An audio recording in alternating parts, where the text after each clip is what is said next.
سماج کے اصلاح کی، تو خدا کی قسم وہ لڑکی اتنا غلط قدم اٹھانے کے لیے مجبور نہیں ہوتی۔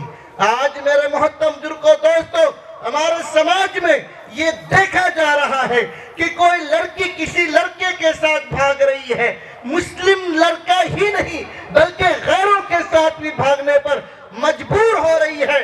میرے محترم بزرگوں دوستو، پتہ یہ کیوں؟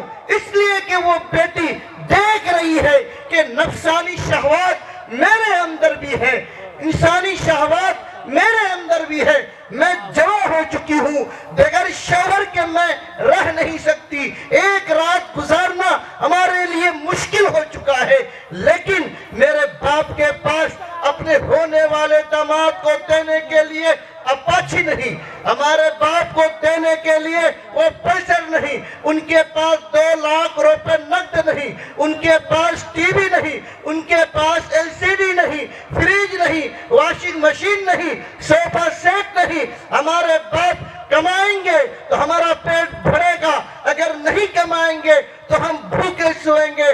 یہ سامان میرے ابو کہاں سے لا کر دیں گے؟ اور اگر یہ سامان نہیں دیتے ہیں، کوئی لڑکا مجھ سے نکاح نہیں کرے گا۔ میرے محترم بزرگوں دوستو، یہ سوچ کر وہ لڑکی یا تو خودکشی کر لیتی ہے یا غیر کے ساتھ بھاگ جاتی ہے۔ اور پھر میرے محترم بزرگوں دوستو، ظلم بالائے ظلم یہ معاشرے کے اندر کہ اگر کوئی غریب بچی سے نکاح کر لیتا ہے، نکاح کے بعد ان کا باپ ان کے وعدے کے مطابق اگر سامان دینے میں تاخیر کرتا ہے تو میرے محترم بزرگوں دوستو، یہ ساس، یہ نند، یہ گتیا اور ان کے سسرال کے رشتہ دار اس لڑکی کو کوستی ہے، اس لڑکی کو مارتی ہے، تانا دیتی ہے کہ تیرے باپ نے دیا تھا گاڑی، کہ تیرے باپ نے دیا تھا پلیٹ، کہ تیرے باپ نے دیا تھا ہانڈی، کہ تیرے باپ نے دیا تھا نل۔ میرے محترم بزرگوں دوستو، روزانہ وہ عورت تانا سن سن کر اپنے آپ کو برداشت کرتی ہے۔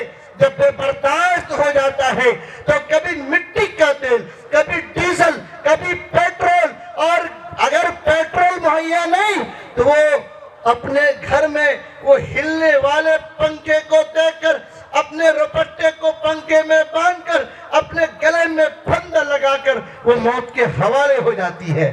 میرے محترم بزرگوں دوستو، بتائیے ایسا سماج کے اندر ہو رہا ہے یا نہیں؟ اگر ہو رہا ہے تو میرے محترم بزرگوں دوستو، اس کا ذمہ دار کون لوگ ہیں؟ اس کا ذمہ دار کون ہے؟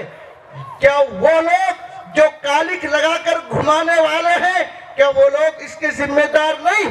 اگر میرے محترم بزرگوں دوستو میں یہ کہہ دوں کہ سراسر ذمہ دار وہ ان لڑکیوں کے باپ ہیں جن کو اللہ نے ثروت دیا، دولت دیا، اللہ نے بے تحاشا مال دیا، اپنی بیٹی کی شادی میں وہ گاؤں کے غریب کو نہیں، گاؤں کے اندر مزدوری کرنے والا شخص راشد حامد نظر نہیں آتا، لیکن ان کی نگاہ اگر ٹکتی ہے تو وقت کے MP اور MLA پہ جا کے رکتی ہے، اور وہ یہ چاہتا ہے کہ ہمارے یہاں مزدور آئے یا نہ آئے، غریب آئے یا نہ آئے، لیکن ہمارے یہاں اگر وقت کا MP آ گیا، MLA آ گیا، پردھان منتری آ گیا، کوئی افسر آ گیا تو یہ بہت بڑی بات ہوگی۔